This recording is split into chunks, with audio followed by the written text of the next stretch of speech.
If you have your question sheets for Mark chapter 6, I didn't quite get them done Sunday. Just like 3 questions at the end. And so if you have them, we'll quickly look at them. Just the last 2 or 3 questions, and then we'll move into chapter 7 together this evening. I apologize if we didn't turn the heat back on. It's like air conditioning, heat. Which one do you turn on? So if you're a little chilly, it'll be all right. A couple people start speaking here in a little bit, and the room will fill with hot air. And starting with me. Right, Roger? I'm sorry. But anyway, it's good to see all of you tonight. I'm glad you're here to study. If you have those question sheets, let's start right there at question 7. I think is where I kind of got to on Sunday morning. But if you recall those various scenes, folks, Jesus tried to get to a deserted place, and the multitudes kind of figured out where he was and followed him out there. And he looked out and had compassion on them. Why?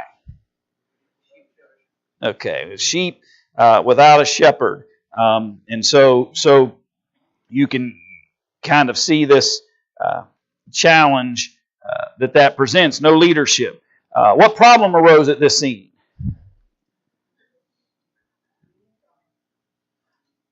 Okay, and what was his disciples' answer to the fact that everybody was hungry and had nothing to eat? All right, let's send them out into the villages. But how did the problem actually get resolved?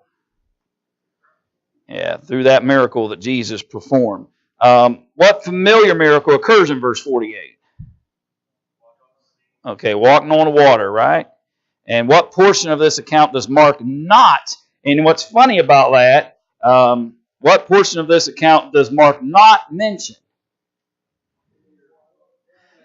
Yeah, about Peter's coming out of the boat. Nobody said a word about that Sunday morning. I don't know whether you thought it and just didn't want to bring it up, or thought I forgot about it. But I just kind of stayed with Mark's account and didn't even bring it up, and wondering whether anybody would. But I knew we'd come back to it when we get to the questions here. And so, Mark, for whatever reason, just kind of skips over that portion of the history and just has Jesus in the boat and going back across.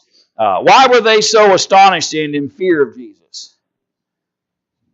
And what was Jesus' determination for that? What did he say about them? What they had forgotten. Yeah, I think it specifically says you had forgotten the loaves. You had forgotten what I did. You shouldn't be astonished at anything I do. You just witnessed 5,000 plus people get fed with nothing really, or very little. There shouldn't be anything that I do that astonishes you or amazes you. Everything really from this point forward ought to just be accepted on the basis of who he is and their convictions in that. Okay, that's all really we had left over on terms of the questions. Let's jump into our examination of chapter 7 now. And there's some interesting conversations here and things that we can talk about. And I think there's some things that that I want to try to focus on, and if there's questions or other thoughts, we'll examine that as well. But who approaches Jesus? Okay, so then came together unto him the Pharisees and certain of the scribes, which came from Jerusalem. Who are these two entities, by the way? Okay, they're religious folks. They're religious leaders. Pharisees in particular, their focus of attention is the law. They can quote it, they know it, they get it, they grasp it, they just don't practice it very well. They don't follow it very well. And Jesus will at times consider them hypocrites because they know the law, understand the law, but aren't very adept at practicing the law. Yeah, and that's a challenge that they're going to have to overcome. Who are the scribes? Yeah, those are who are recording this information. So, generally speaking, where you've got Pharisees, you will have scribes because they're going to record whatever the encounters or situations that the Pharisees would run into.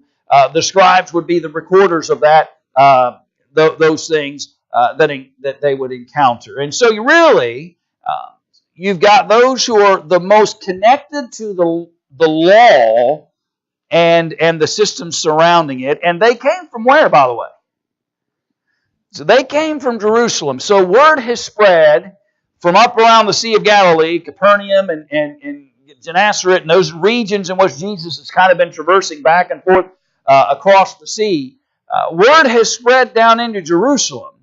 And it has brought enough attention that these fellows decide that they're not just going to wait for him to come down to Jerusalem and they'll encounter him there. They've determined it's important enough that they go up where he is and let's have a conversation about this. And so they meet up with him. And when they saw some of his disciples eat bread with defiled, that is to say, with unwashed hands, they found fault. So the implication of that is that when they come, what's kind of their mode for a period of time? Yeah, and to find fault, you've got to kind of be an observer for a little bit. So we're watching Jesus, and we're hoping that we can figure out something that we can accuse him of. Why would you want to accuse him of anything? So you get rid of him, right? He's a threat to you. Okay? He's a threat to the influence and the power that the Pharisees had. And so long as he continued to build influence, which it was really growing, right? How many multitudes and multitudes do you think are hanging around these Pharisees as they go from village to village? Probably not, right? But Jesus' popularity is reaching epic proportions, especially up in that region. And so they've come to find something that they could say, no, he can't be what he claims to be. And imagine how desperate you would have to be after observing that what you determine that you're going to accuse him of and challenge his disciples on is you ate a sandwich without washing your hands. Now, I want you to think about that. Compare, just briefly in your own mind, compare the works, the power, the miracles, the signs, all the things that Jesus had been doing. And they're going to try to overcome that by saying, well, you guys can't be right. You can't be legitimate because I saw your disciples eating with defiled, that is to say, with unwashed hands. And they found fault. Why did they find fault? According to verse 3.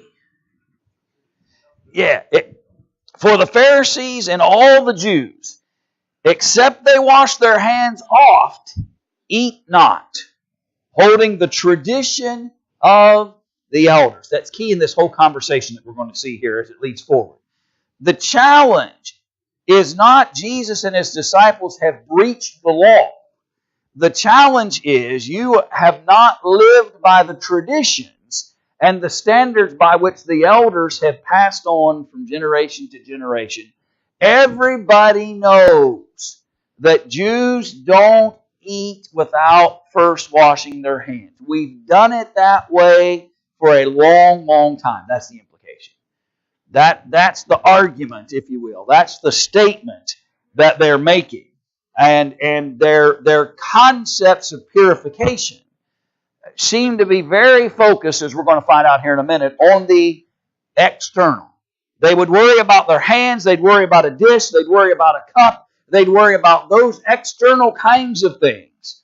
But all the while, they haven't paid a lick of attention to what? To the inside, who they were. Yeah.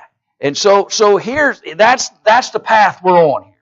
That's where we're heading as it relates to them. You don't hold the tradition of the elders. Go ahead, Bob.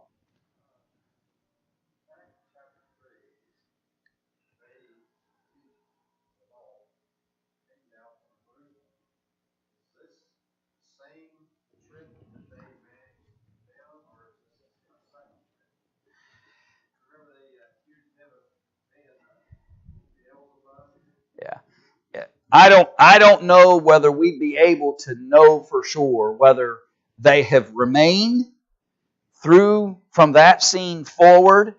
All we know is that this particular group of Pharisees and scribes, their origins were not Galilee. Their origins were Jerusalem. And I don't know that we'd be able to tell for sure one way or the other. But obviously both groups have the same slant, the same ideas, the same concepts, and the same challenges that they would have. Go ahead.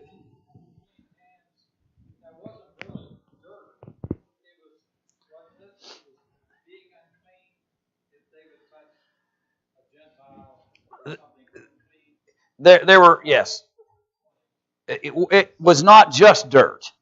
There were many things that they would attribute to defilement, and not just the idea that I just got done cleaning fish, or I just got done. Am I allowed to say that got done? Anyway, I'm going to. But we just finished. Okay, we just finished gardening, and so it's more than that.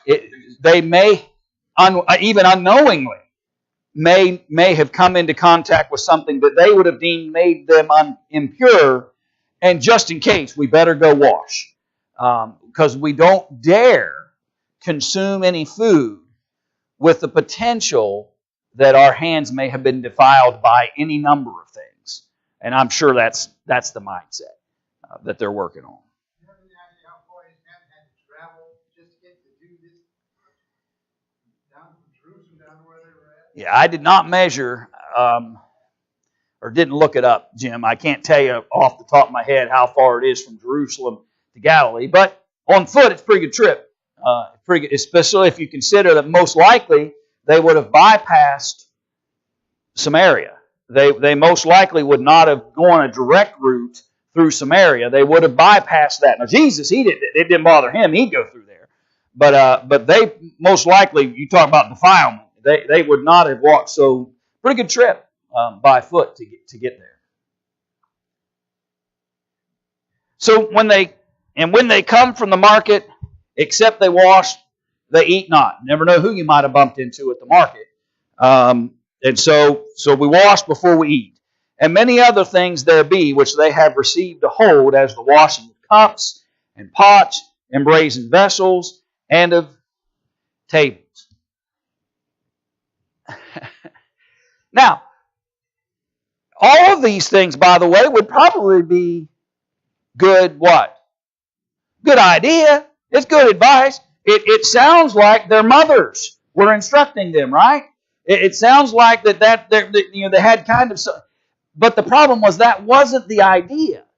Their issue was not about, we want to make sure our cups and our plates and our tables and our hands and our utensils are clean before we eat. Their problem was they had just a fear that somehow, some way, any of these items may have come in contact with any number of things that would have been considered defiled and would have created a challenge. I know of a fellow who was concerned that if he had bugs in the house, they might crawl across his plates in the cabinet and he wouldn't know it. And so he wrapped his plates in saran wrap. When he'd get them all out, he'd wash them and he'd wrap them in saran wrap and he'd put them away. And you could almost see the imagery of that. These fellows are so afraid. Again, not because some bug, but they're so afraid that something they bumped into in the marketplace, or somebody that they engaged, or some situation that occurred, and they're just completely as overprotective as they can. All based on tradition, because their fear was not that they might get sick or get a virus or eat something that was slightly contaminated. Their idea was we would be in violation of the law if we don't do these things. Even though they were traditions, and even though they were passed down through the elders, not through the law of Moses. But in their minds, if I don't wash my hands, I don't wash the plate, I don't wash the cup, I don't do all these things right, I'm breaching the law. And they created a very ritualistic approach towards their traditions and elevated them, which Jesus is going to say, by the way, elevated those things to actually law. And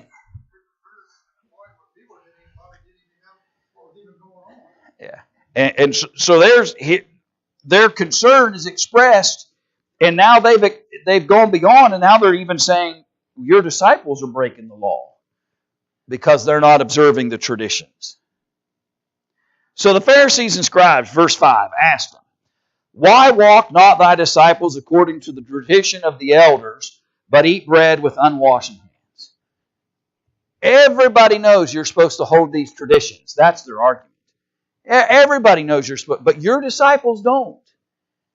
And why is it that they've chosen to ignore these long-standing traditions, and in some senses in their own minds, dishonor the law. And then Jesus says, verse 6, well hath Isaiah prophesied of you hypocrites. As it is written, this people honoreth me with their lips, but their heart is far from me. If I wanted a religion that had clean cups and clean plates and clean hands, we'd have it. That's what Jesus said. If that's what I was really looking for, then we'd have it. But He said the problem is that's all you do. Is you have a religious system that is so focused upon these external matters that you have forgotten the key component. And the key component to any relationship, by the way, in any dispensation, whether you're talking about the patriarchal age, you're talking about the Mosaic age, or you're talking about the Christian age, it doesn't matter which dispensation you're looking for, they all had a very common aspect to them. And that common aspect is that God has always desired for people to honor Him from the inside out. That it's always the heart first. It has always been the heart first with God and His relationship with men. And you fellas, He says, are really good at offering supposed honor before God through your external actions. But your heart's far from me. Because in vain, He says, verse 7, that do they worship me, teaching for doctrines the commandments of men. And that's the key to this problem. They were teaching as doctrine the commandments of men.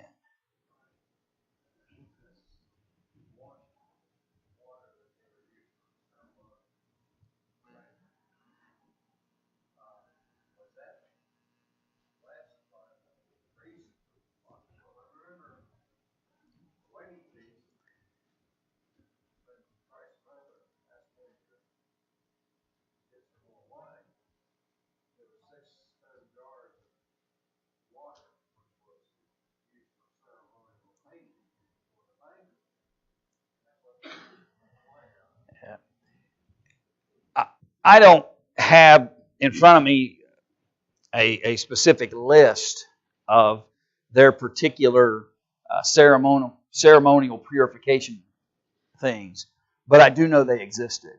I do know that from archaeological finds, they have found wells and certain baptistries, for lack of a better description, that were designed and built for various purification purposes, so that they would have sources by which to kind of fulfill these traditional views on things. Again, I don't know exactly. I don't know that they had to have a particular kind of water that had been somehow been through some kind of process by which they deemed it appropriate to use. But I do know that they had various purification rituals that they were using.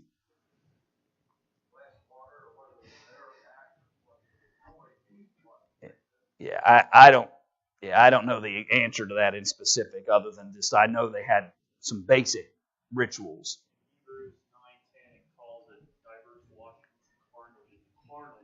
Yeah, and that's what we're talking about. These ordinances and traditions and commands of men, these ritualistic things. Yeah. So it didn't matter what he touched and what he touched. Yeah. And so they're trying to worship God, he said, through commands of men rather than the doctrine of the law of Moses in their case. Is that problem ever going away? By the way, that problem still exists, and we have to be careful that we make a discernment between what is expediencies and traditions and what is law and what are the commands of Jesus. And the problem that we run into sometimes is we blur those two things. We get so accustomed to some things that may be well within the... Again, it wasn't wrong to wash a cup, a plate, hands, or whatever. None of that was wrong. What was wrong was they were commanding it as if the doctrine of God demanded it. That can happen today. We can do things and get involved in things, and they may be well within themselves because they are an expediency to an end. But we must be careful that we don't take some traditional expediency to accomplish something as if that was the law that governs, and make the distinction. And we can be guilty of that if we're not careful. In other words, make this washing hands part of the law. That's right. This accusation against his disciples was, you have breached the law. Jesus says, no, they didn't. They breached your traditions, and they breached the teachings that you all expound upon as if they're law, but they're not. And you have convinced yourself that God will accept worship that you have directed and you have devised, rather than just honoring Him the way He is prescribed. In fact, He says, verse 9, full well ye reject the commandment of God, that ye may keep your own tradition. So, problem number one, you talk about tradition as if it was law. Problem number two, when tradition and law were in conflict, which one did they rely upon? Tradition. That's a whole. That Jesus talks. He says that's a whole other level of problem. It's one problem to facilitate and teach that these things are commands. You've got a whole nother set of problems when you would actually lay the two side by side and said, if I am asked to choose, I'll choose the traditions. Religious people continue to do that, by the way. We could be guilty of it. Others continue to do it that way. Where if there's conflict, I'll accept what the tradition that's been handed down to me over what the Bible may actually say about that. And let's not assume that that can only happen in other places. We have to be on guard for that as well and be honest about those things. I was interested in the prophecy of Isaiah when he called the hypocrites even well ahead of time. And if you might compare big versus small, the scribes would have been the bigger hypocrites because they knew the law. Yeah. They were ignoring it and going by tradition. And in Matthew, the 3rd chapter, or 23rd chapter, Jesus said, woe unto you, scribes and Pharisees. Yeah. His level of frustration with the religious leadership who should have known better is escalated when you see Jesus dealing with them. Particularly when they bring silly accusations like this. He doesn't mince any words when it comes to dealing with that. The beauty of what Jesus does, though, by the way, is the fact that he, with his, because he is who he is, he has the discernment to know who needs the hypocrite language and who needs the more compassionate message. We would probably make some mistakes when it comes to that. Yeah. And the explanation, and it's going to be interesting, and I want to look at something here in just a moment as it relates to this. So, for laying aside the commandment of God, ye hold the tradition of men, as the washing of pots and cups, and many other such like things ye do. So Jesus said, I'm just throwing a couple examples at you. There's all kinds of things he says you do. There's numerous things that you do that are just as similar, where you've elevated tradition over the commands of God. And completely reject the commands of God in order to do it. For Moses said, verse 10, honor thy father and thy mother. Jesus says, let me give you an example. The law is pretty clear, isn't it? Moses said, honor thy father and thy mother. And whoso curseth father or mother, let him die the death. That law was pretty clear. It is one of the, in fact, it's one of the very basic of those laws that God gave towards Moses. It is one of the very most specific and basic of all the laws that were given.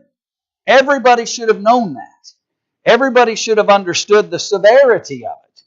In fact, it's the first law with promise, which means the first law with heavy consequence to it, is the implication of that. You go over into the Ephesians, what Paul says to those at Ephesus, and he reminds them of that.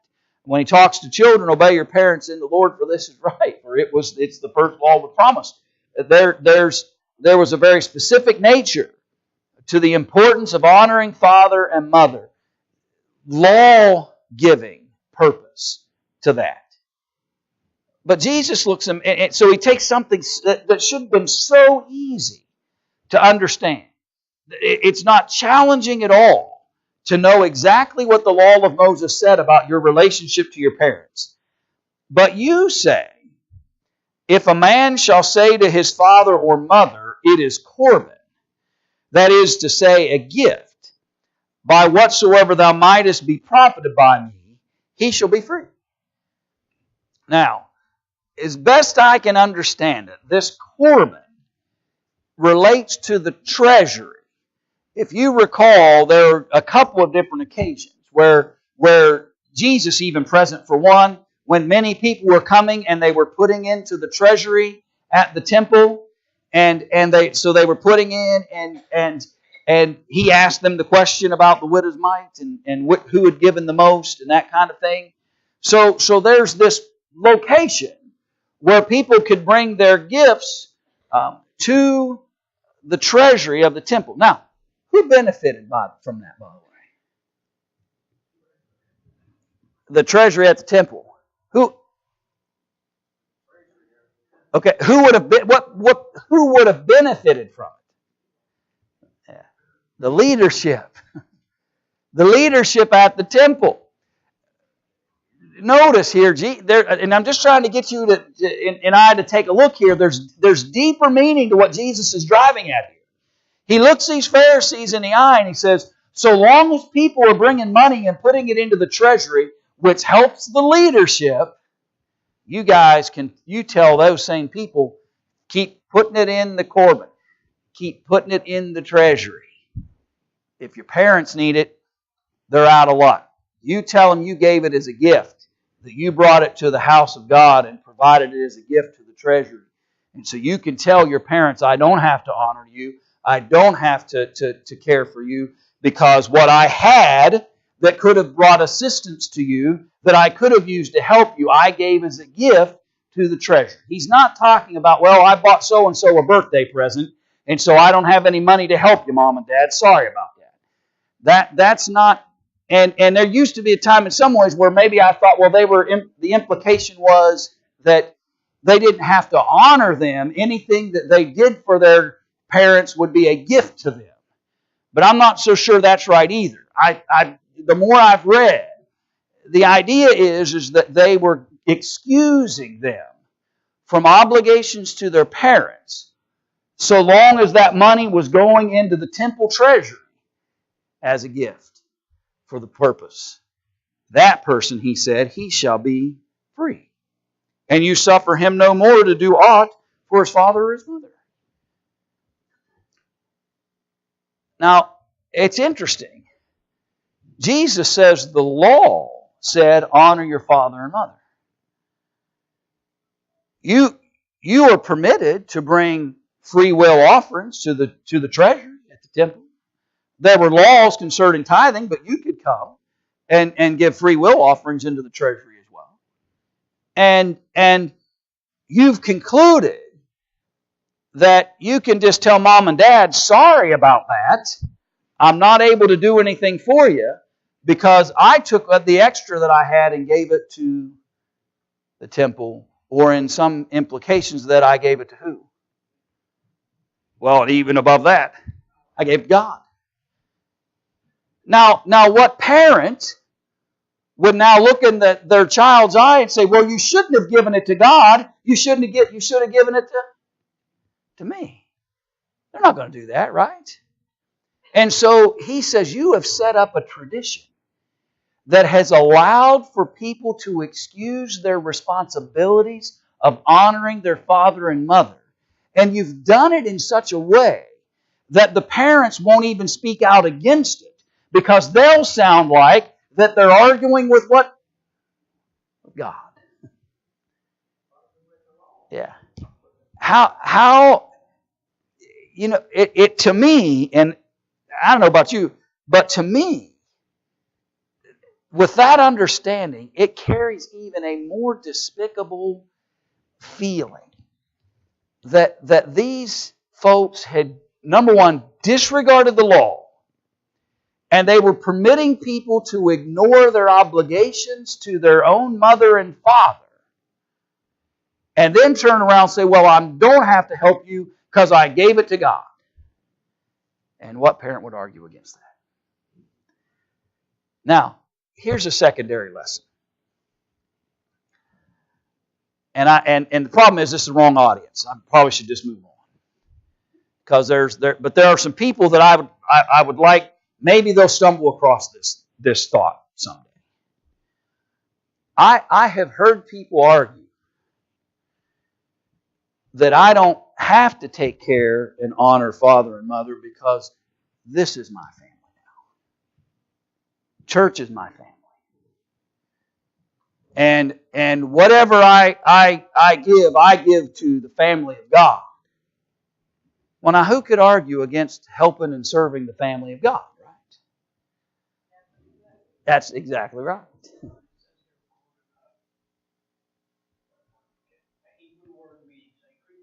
Yeah. Yep.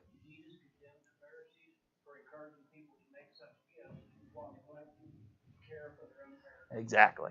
And that's exactly what's going on. You and I don't get a pass. That's what Jesus is saying. You're not free. You're not free from honoring father and mother by saying, well, I'm too busy doing the Lord's work. I've heard people say, well, I don't have time to help my family or my parents because I'm busy doing the Lord's work. You don't get to say it is Corbin. And again, I know I may be mentioning that to folks who have no concept of why I'm even bringing that up. But I've heard it with my own ears. Where particularly young people who are probably going to need something someday from their own children, who have pushed aside family responsibilities and say, I'm too busy for the Lord to help you. And there is not a bit difference between them doing it in the days of the Pharisees and us doing it today. God says you don't get to excuse those responsibilities and say, well, I'm too busy for the Lord. The Lord wants you busy taking care of your own. He wants you busy taking care of your own. That's part of serving the Lord. Honoring father and mother, and that's the part they're not getting. Honoring father and mother is part of serving the Lord. And He says, I would rather you go take care of your mom and your dad than to bring that extra offering over here to the temple to this leadership, particularly this leadership group, who has based so many things on tradition and false concepts rather than on the testimony of the law. It's an interesting dynamic that he presses against here. And he basically says, you have made the word of God of none effect through your tradition, which you have delivered, and many such like things do ye. And I think we need to, turn this a little bit for a moment here. We need to be honest about some of that as well. And we need to be willing to ask the question, is this law or tradition? Maybe a better word for us would be, is this law or expediency? Is this where God said you must do this, or is this the manner in which we're accomplishing what God has asked us to do? Because the expediency is the equivalent of the tradition.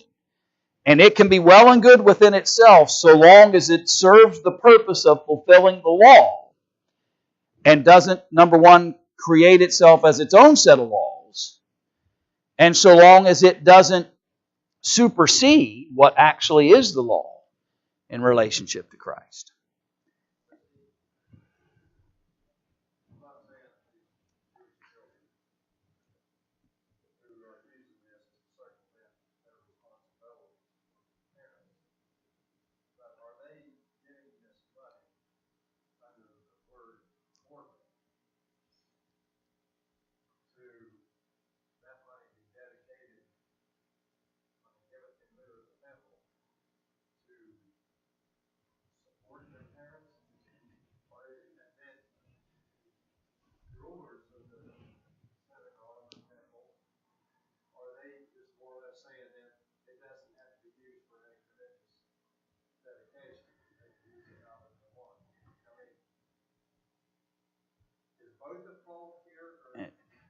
What I see, Bob, is simply what they're doing is when the parents come, if you will, and say, or they look and they see their parents, and the parents have need. The parents say, "Can you help me?"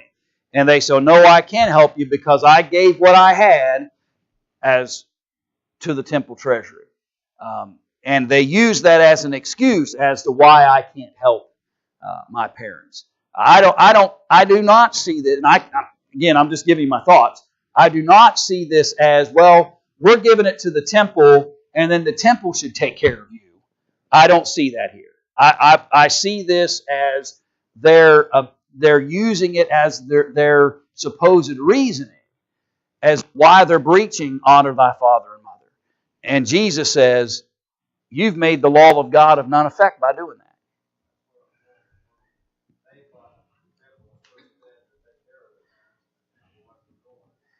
Yeah, no, they had created a tradition that said if you gave your excess, and again, these guys that aren't really as honest as they should be, they're the ones benefiting from the temple treasury. And so that Levite system and those priests, who are they turning to? They're turning to this group of lawyers, these Pharisees. And so they're working together. So keep that money flowing into that treasury because we want it. And so they were allowing them to breach the law. Well, my parents need it. No. You bring it to the treasury, and we'll tell you you're free from your obligations to your parents. That seems to me to be what's happening.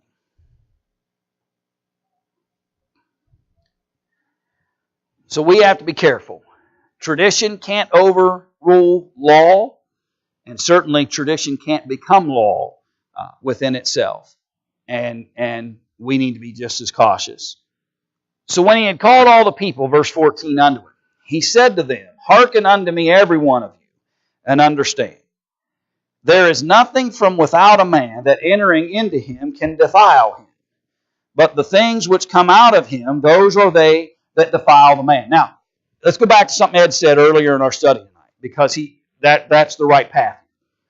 The defilement they're concerned about is not physical. The defilement they're concerned about is, if I don't wash this cup right, my religion becomes defiled. My relationship with God becomes defiled. If I don't wash my hands before I eat, if this cup isn't washed right. And so Jesus, he deals with them.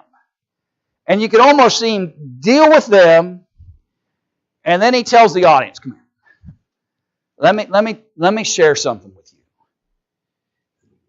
There is nothing from without a man that entering into him can defile him. Dirty hands and dirty cups will not ruin your religion. Dirty hands and dirty cups will not ruin your relationship with God.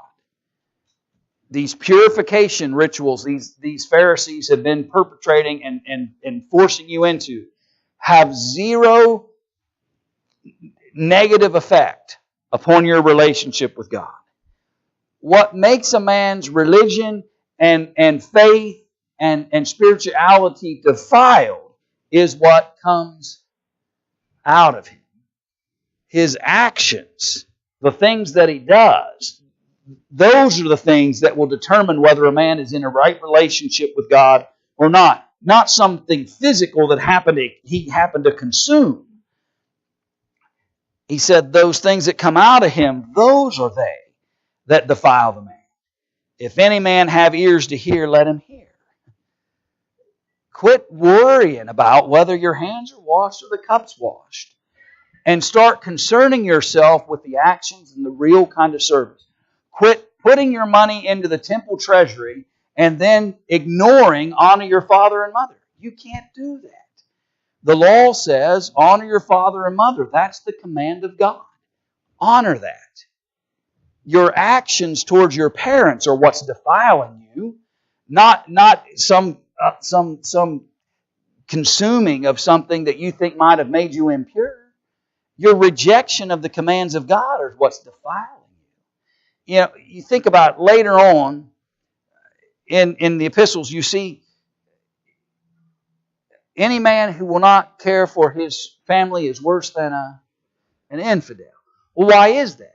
Why would that kind of statement even come up? Well, keep in mind the traditional background to what's happening among some people, where they had convinced themselves that there was no real family obligation that anybody really had. You can just kind of write those off, and it won't really affect your relationship with God anyway, because spiritual things don't matter in relationship to these physical family issues. And on several occasions, the Bible says that's not true. That's not true. So he says, start worrying about your actions. You want to make sure you're not defiled, start honoring your father and mother. You want to make sure you're not defiled, start following the commands of God and putting these traditions aside and quit teaching them as the commands. Who was receiving all the honor? The scribes and the Pharisees, by going through all these traditions. I'm sure the people was looking at them and was saying, look how religious these people are, because they will not eat unless they ceremony, wash this, and go through the hand washing and all this stuff. So they was the ones that were receiving the honor. Yeah. It wasn't God or it wasn't mom and dad or anything like that. What's interesting about that too, I'd add this thought. These folks have been watching these Pharisees and assumed these guys have to be completely disconnected from any defilement. They won't do anything that looks like it might be impure. They won't consume anything that looks like. They have to be the most pious and religious men around. And yet the things that were coming out from him and the actions that they were performing were defiling them on a daily basis. And all the time that they're completely oblivious. The very things that they were concerned about would never defile them to begin with. And the very things they were ignoring were defiling them every day because of the conduct. So when he was entered into the house from people, his disciples asked him concerning the parable. And he said unto them, Are ye so without understanding also? Do you not perceive that whatsoever thing from without entereth into the man, it cannot defile him? So they considered this statement to the people when he says, Hearken unto me, every one of you, and understand, there is nothing from without a man that entering into him can defile him, but the things which come out of him, those are they that defile the man. His disciples, because his teachings to the multitudes have been in parable form. And so that teaching they viewed as a parable. Explain to us, in other words, what this parable meant, which has been kind of a pattern for them, right? They'd hear him teach a parable, and they'd come back and want a greater explanation of that. And it's interesting, though, because he says to the multitude, verse 14, Hearken to me, every one of you, and understand. I'm going to tell you something that should be easy to understand. And then the very first thing his disciples do is, what's that? What's that mean? And so I'm sure that doesn't make him very happy. And so he asked them, Are you so without understanding also? Do you not perceive that whatsoever thing from without entereth into the man, it cannot defile him? It is not going to have any adverse effect upon your religious or your spiritual relationship with God. And that's, by the way, that's going to carry forward into the new covenant when they start dealing with meats and they start dealing with certain things purchased at the marketplace and they start this concept of quit worrying about what you consume. That's not going to defile your relationship with God. It's already being introduced, and then the apostles will go further into detail about certain aspects of that in the future. But Jesus says, do you not understand? Perceive? It can't defile you because it entereth not into his heart, but into his belly, and goeth out into the drought, purging all meats. And we'll just leave that right there, but we'll understand what Jesus is driving at here, right? Jesus said, how could something that doesn't affect you, your inward man, have any religious bearing upon you? How could the consuming of something you've deemed impure have any effect on your heart? And so he says, this is silly, what they've been doing.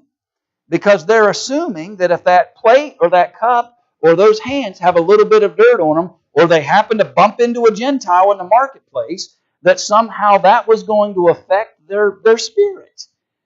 And he said, you consume it, and later it's expelled, and it never touches the being of who you are. But that which cometh out of the man, that defileth the man. Why? For from within, verse 21, for from within, out of the heart of men, proceed evil thoughts, adulteries, fornications, murders, thefts, covetousness, wickedness, deceit, lasciviousness, an evil eye, blasphemy, pride, foolishness. All these evil things come from within and defile the man. And so if you bump into a thief and eat your meal later, you don't become a thief because you bumped into one and then didn't wash your hands before you ate your lunch. You become a thief when your heart decides you're going to take that which doesn't belong to you and you steal.